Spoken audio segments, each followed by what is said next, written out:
remember in high school, I had a friend in sixth form, and we're gonna call him Bob. And Bob was just the sweetest thing. And we were best friends right through high school, through UA. I mean, after graduation, people grow apart, so I don't really talk to him anymore, much. But if I see him now, it's like no time has passed. And at the time, I didn't quite understand the issue of homosexuality and gay men and gay women. I worked off of what they said in the songs and what they said in the church. Enough for Guan. So if it happen, I must pray for you. Right? So, Bob and I, we did a lot of things together, debating, studying, go out, go eat, sporting events, all kinds of things. He was never athletic, but he was so bright.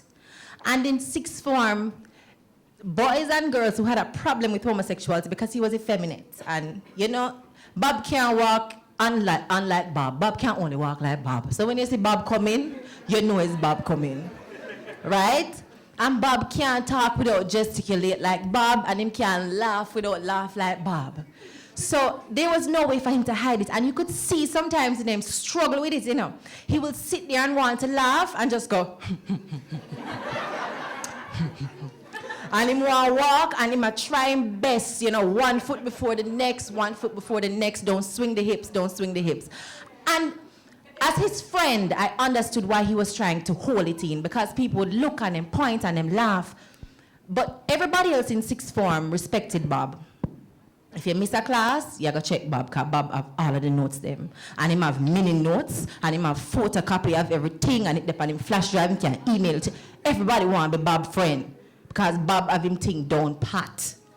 And he did so well at year one in, well, what do we call it, level 1 in Cape, level 2 in Cape. History, in the do econ, and people are come to him and ask him about econ because he was just a brilliant young man.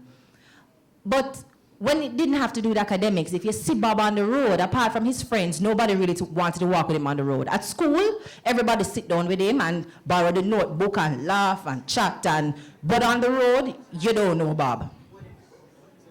And I understood why people were treating him like that. He understood why people were treating him like that. And it's not because anybody had any evidence of who he was having sex with. It's just the walk and the talk and the laugh, which means, say, you must be doing this. And Bob didn't start having sex with, well, not that I knew.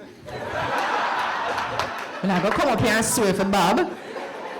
But none of us had any evidence of Bob doing anything. And as far as I knew, as his friend, he really tried to just not do it. Even when we got into UA together, I remember having conversations with him via text. And he would say to me, boy, Krystal, you know, this guy, I did meet him from in one chat room, and we, you know, chat room, I did the big thing back in them, right? So did you say in them chat room? And I give him a number, but he call me now. I don't really want to talk to him because I just don't feel comfortable. I know saying something right, and my mother got shame, and my sister got shame, and everybody got shame. And he was so concerned with how people would feel about him that he didn't think about how he would feel about him. And he asked me to pray for him. And when I go to church, I must ask the pastor for this. And if I discuss scripture with me, and I ask how I feel. And I used to pray for Bob. I'm going to pray, I'm going to say, God, please take away these feelings in the name of Jesus. And one at a time, I stop. Because I am praying for Bob to be unhappy. And I didn't realize that I am praying for Bob not to be happy. Because the more he tried to not be himself, is the more unhappy he became. And I was facilitating him as a well-to-do Christian. And one day, I just tell Bob, say, look here, I stop praying for you, you know.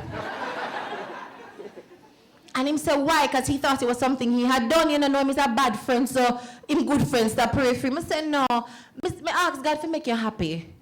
So however it work out, it just work out. Because me not go pray, say, him going to take away this and take away that, because his mother was away, his sister was away, the friends them take time and dissipate because we graduate and we have practicum and we have to go back to country and all kind of things. That was all he had. The friends he had made in the LGBT community, who he never brought around us, but we knew he had them. At some point, that would have been all he had, because we can't stay around him all the time to protect him from what people are going to do and say. So I started to pray for him to be happy. And he's happy. So I want I share that because I wanted to particularly bring out how being a Christian and having a Christian view of things, and no matter how much you want good for your friends, you don't realize that you don't really understand God's plan for people's lives, and you're intervening through the blood with the cross to block people from enjoying the life that God has planned for them. So instead of asking God to make somebody live the life you think they should be living, ask God to help them to find happiness. Because once they have found that, they have found God. Because God is one thing, joy and love. So any Christian in here who is straight, any Christian in here who is gay, any Christian you meet out a road, tell them to stop praying for you to not be you. If you say I'm going to pray, you tell them to hold the prayer a little bit. Tell them that the next time they go on their knees to talk to God, they need to ask God to help you to be happy and to find love and to find joy and to find peace.